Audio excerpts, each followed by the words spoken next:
Redshift here, doing my part to shift perceptions out of the pink and into the red. Here is the holy trinity of requirements for anarcho-capitalism. Number one, courage, that is willingness to use violence when it's necessary to create and or preserve freedom. Number two, belief in anarcho-capitalism, in other words, belief in absolute freedom. And number three, morality. That's it. Those who don't love freedom deserve to be exsanguinated en masse because of their lack of self-respect, their lack of love of freedom. Their unwillingness to fight for freedom guarantees that they will be enslaved by evil leaders, and if death is better than slavery, which it is, then you're actually doing the people who don't love freedom a favor by exsanguinating them. It's a mercy killing. What's your other choice? If they refuse to wake up and start valuing freedom, then they will be directed by evil leaders into oppressing other people, free people, whether those free people live in the same country or in another country. So the people who don't love freedom are a threat to the people who do love freedom. People who don't love freedom can either be enslaved by evil leaders or killed by people who do love freedom or enslaved by people who love freedom. But if freedom-loving people enslave others, then how are they truly people who love freedom? And if they don't enslave people, then will they be at a financial disadvantage to those who do enslave people? And if so, then will that lead to the people who love freedom being conquered by the evil people who have enslaved the people who don't appreciate freedom? Perhaps the freedom lovers should conquer and then re-educate the people who are freedom-hating slaves, thus turning the slaves into freedom lovers also. Or perhaps the freedom lovers should focus on defense of the country so that they don't get conquered by the enslaved people who don't appreciate freedom, and so that neither do they have to enslave or slaughter the huge numbers of people who don't love freedom, or who at least don't sufficiently love freedom to wage a revolutionary war to get it back in their own country. But maybe they love freedom but are slaves because they're not moral, in which case they could be re-educated to become moral. But if the reason they are not free is because they are cowardly, then perhaps they can be toughened up so that they will be more brave, but perhaps not.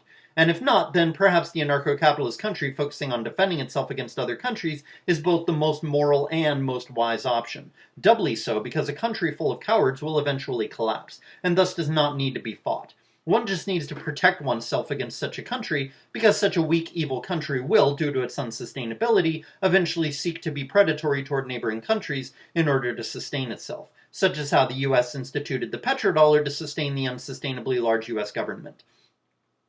When people lived in small tribes, it was sufficient to have one leader, but the bigger the group gets, the less appropriate it becomes to have one leader, especially when that group is highly diverse, such as multiculturalism.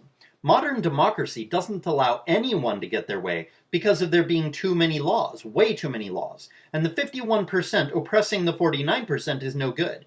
And having politicians who perpetually fight amongst each other is no good either. Either a president does not have enough power, in which case the government is either infighting, which wastes both time and money and slows down technological pace of development, or the president does nothing and the rest of the government does nothing either, and therefore no bad is done. But then if government is going to be tiny and inactive, then why have government at all? Or a president has a ton of power, but then he's corrupted by that power, and he's deluded by the use of that power and by separation from the people. And he is unable to rule wisely because the society is just too complicated for any one man to rule wisely.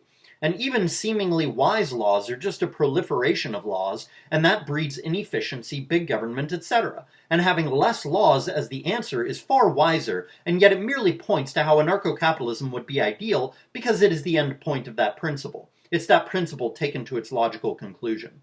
Only small groups can be wisely ruled by one man. Larger groups, like a country, can be wisely ruled by one man, but only if that man is very wise and very moral, like Hitler. But such leaders are very rare. But of course, all leaders pretend like they're one of the good leaders, kind of like how all women pretend to be Nawalts. Bigger groups must be ruled by bigger, more decentralized power, like Bitcoin, which is majority ruled but is still free because it is forkable. And the biggest group is everyone. In other words, everyone getting to do whatever they want, aka total freedom, aka unlimited rights, aka anarcho-capitalism, aka true capitalism, true price discovery, aka true democracy. There was never any need for authority, and there still isn't. There is an important difference between coercion and force. Coercion, at least the way I define it, I'm not sure if it's the literal technical dictionary definition, but in my mind, coercion is like using force, but not so much force that like you're forcing them to do it. You're just pressuring them to do something. But it's still their choice whether they want to do it or not, right? Coercion leaves the person the choice, and force does not. Coercion is fine if it remains moral by not violating the sovereignty of others. Like, a guy raping his 16-year-old daughter is force, but a guy threatening to not feed his 16-year-old daughter if she doesn't have sex with him is coercion. I mean, obviously, both are fucking horrifically evil, but, one is force and the other is not. One can be avoided, the other cannot be avoided, right? And the one that can be avoided, you have to be willing to pay a price to avoid it. She could be like, fuck you, I'm not, don't feed me then, I'm not having sex with you. And he'll be like, okay. And then maybe she goes and finds someone else to live with, So it's not technically force, right? So it's okay to sort of like pressure people to do things, whether the right thing, obviously it's not good or right necessarily to pressure people to do the wrong thing, but it's okay to pressure people to do something, like something neutral, whether it's not bad or good, or to do something good, but it's not okay to force them to do it and to give them no choice, you see? So while it's okay to use coercion, you should never try to coerce someone to do something immoral or something that you yourself would not be willing to do. Let's use the example of sex with your wife. It's moral to threaten to divorce her if she doesn't have sex with you, but it is not moral to rape your wife, unless, of course, she agreed before you got married that she would be okay with you raping her during your marriage. Although even then, if she's changing her mind during the marriage and is refusing to let you rape her, or is complaining about you raping her, then she denies you sex. About you raping her when she denies you sex, then you should just divorce her, right? Not continue raping her, right? Consent equals morality, and no consent equals immoral, But it's not quite that simple, because if you're getting people to consent to immoral things, then you're still being immoral, even though they consented. So morality is still essential to anarcho-capitalism. In other words, no psychopaths allowed in the AnCap country, no greedy bastards allowed in the AnCap country, no promiscuous men allowed in the AnCap country, no cowardly men allowed in the AnCap country, etc. Anarcho-capitalism is hard to understand if you're under the delusion of statism, but to me it's fundamentally an issue of self-respect, courage, and morality. You have to have the self-respect to realize that no one has a right to tell you what to do. If you want to be homeless, that's your right. If you want to be a trigamist, then that's your right. But it's also everybody else's right to shoot you in the head for being a trigamist, for having committed the unvirtuous act of turning two other men into incels by taking more than your fair share of women.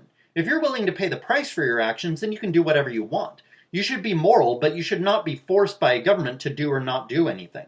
If the people around you want to force you to be a certain way, then that's one thing.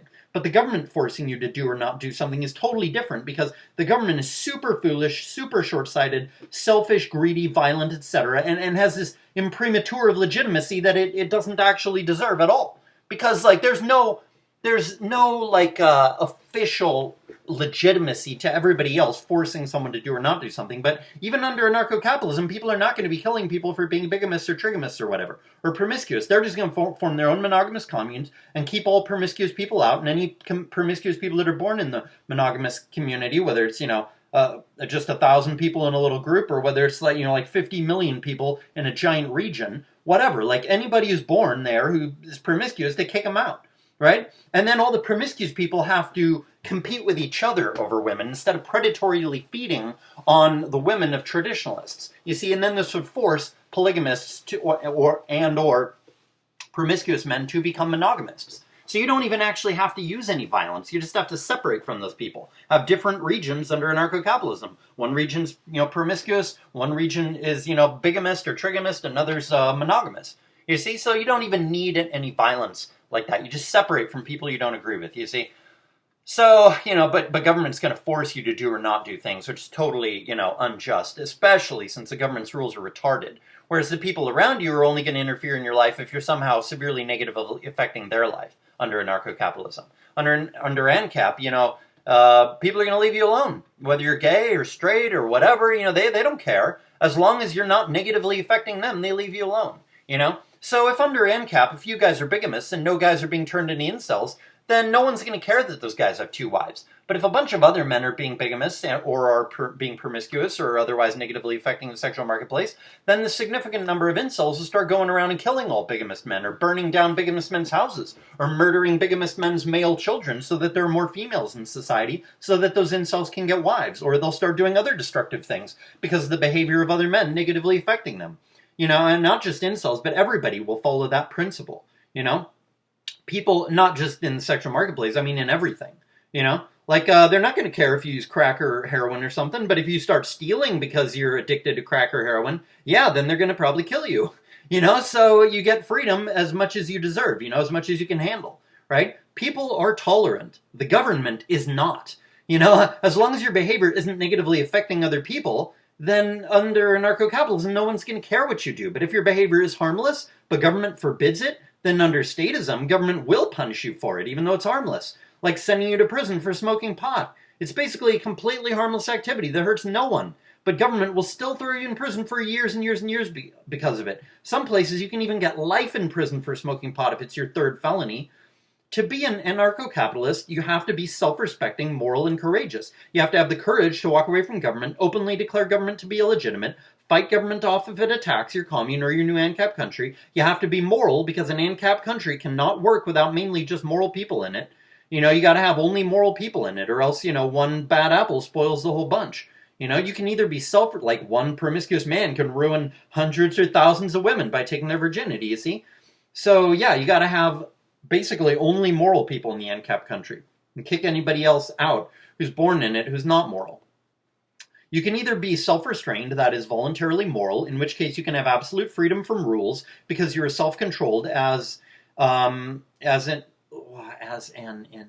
AnCap country filled pretty much with only moral people. Right, like you don't need any laws in an AnCap country. You don't need any government because you don't need any laws. And you don't need any laws because everybody is self-controlled.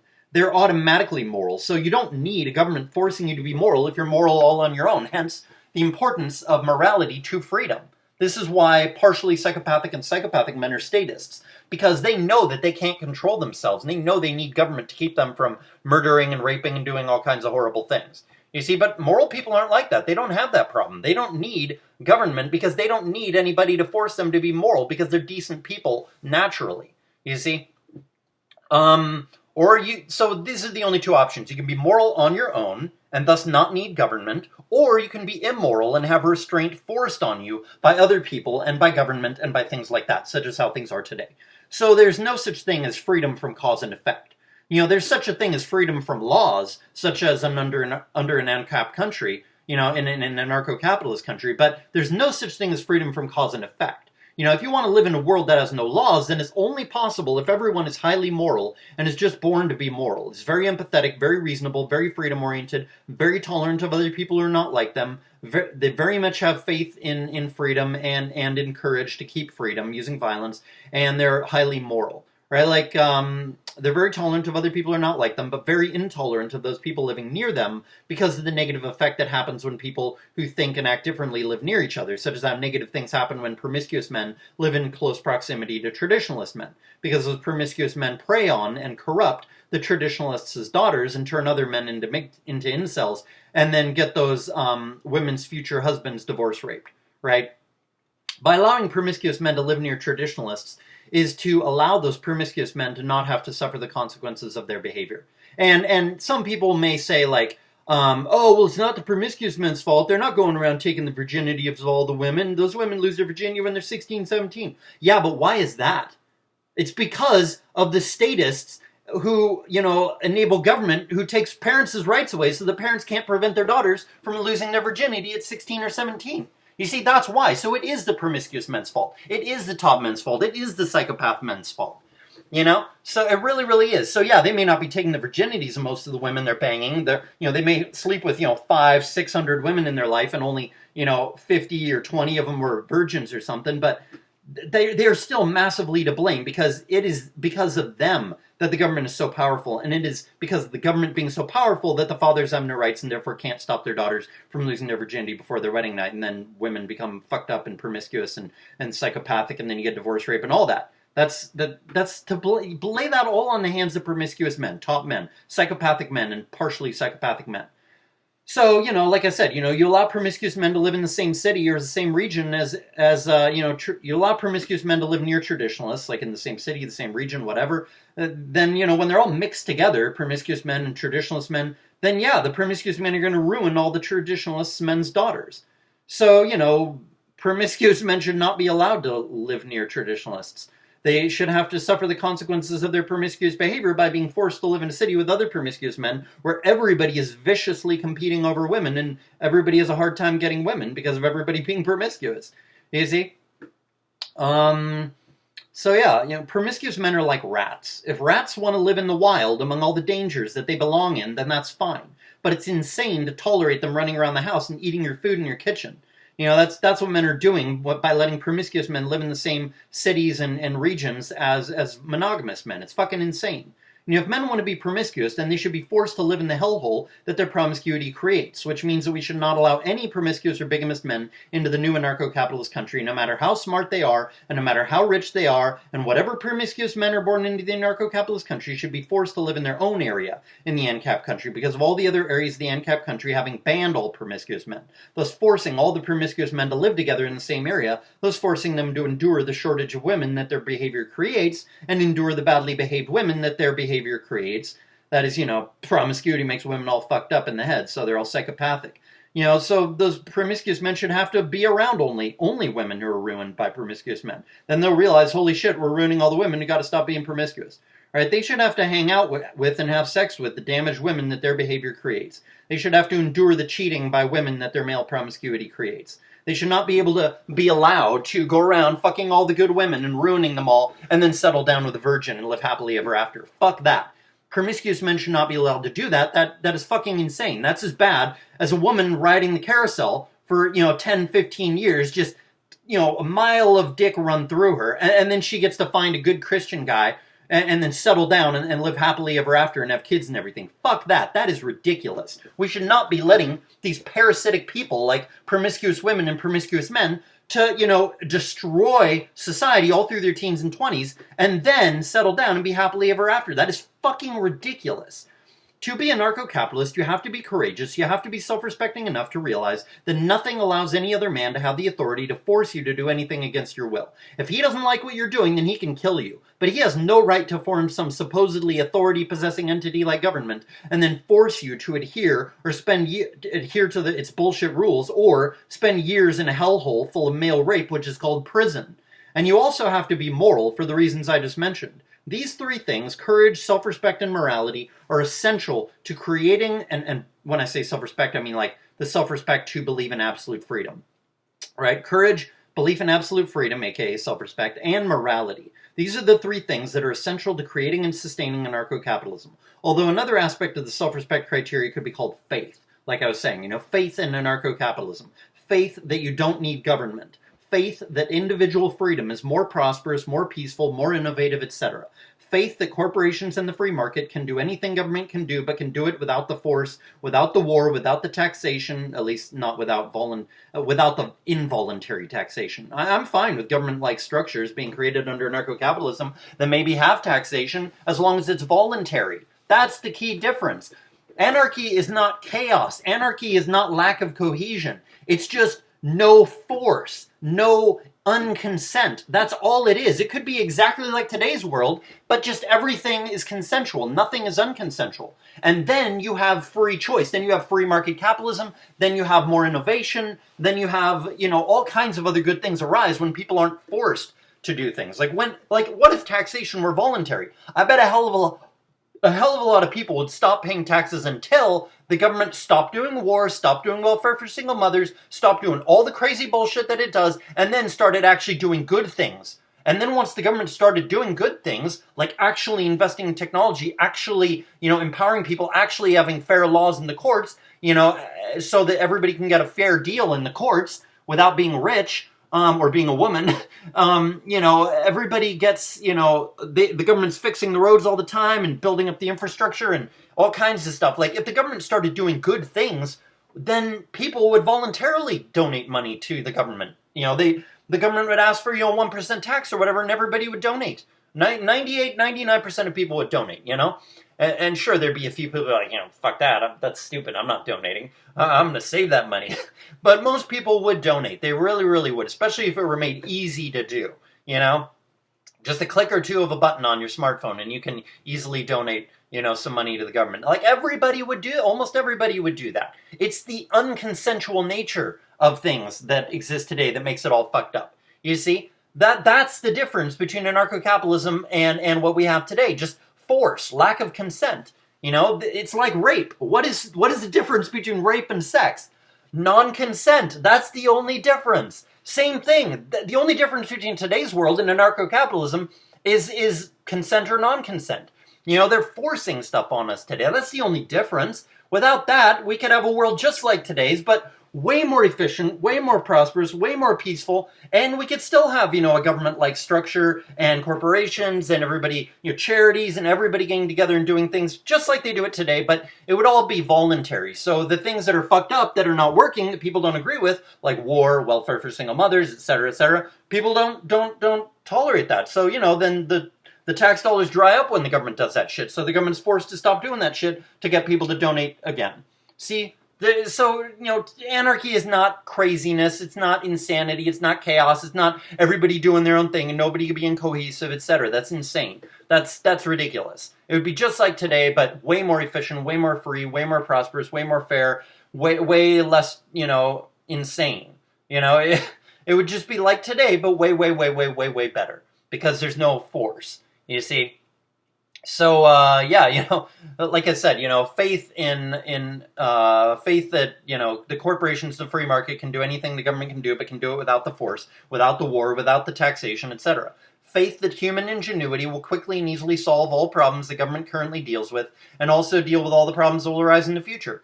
Having a market full of many cryptocurrencies is analogous to anarcho-capitalism. While the government creating a government cryptocurrency, and then shutting down all other cryptocurrencies and forcing you to use just their cryptocurrency, which is not secure, not limited in amount of coins, not anonymous, etc., that's analogous to statism.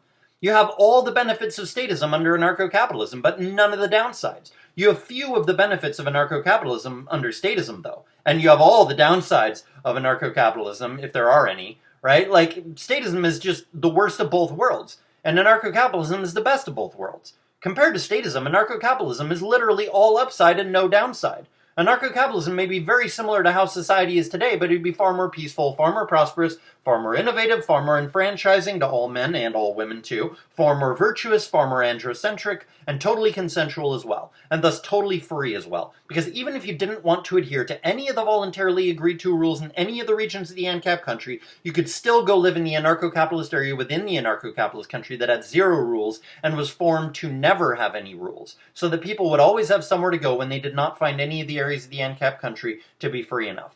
So, unlike today, you'd always be able to be free under anarcho-capitalism, because you'd always have that other AnCap area within the AnCap country to go to if all the other areas became too tyrannical, too locked down, supposedly voluntarily. Because it's not voluntary if there's nowhere to go to that's freer. So you got to preserve that area within an anarcho-capitalist country that's, even more anarcho-capitalist, that stays truly, without any rules whatsoever. It's not like that today, because you can renounce your citizenship, but you have no option of going to a place devoid of laws. You just have your choice between, tyrannical government-controlled country number 1, or tyrannical government-controlled country number 2, or tyrannical government-controlled country number 3, etc. That's no choice. That's not freedom. That's slavery. Why would you leave your own country if all the other countries are just as bad and there are no places without governments, no free places to go to, etc.? So an anarcho-capitalist country needs a super free area within it, an ultra-anarcho-capitalist area within the anarcho-capitalist country. Because only then can all the other areas do what they want, including have like voluntary governments or voluntary rules, but that you can, either adhere to or leave the area. And it's not tyranny, because there's this other area you can go to that doesn't have any rules, never will have any rules. You see, without that, then you're just forced to choose between, different areas of different rules of anarcho-capitalism, but they're all locked down like statism, and then it's like, you have no freedom because you have no alternative, This has been Red Shift. Hope someone got something out of this. Peace trucks for immoral people, because immoral people who lack virtue, are literally the cause of all the tyranny, not just the tyrannical rulers that we have been enslaved by.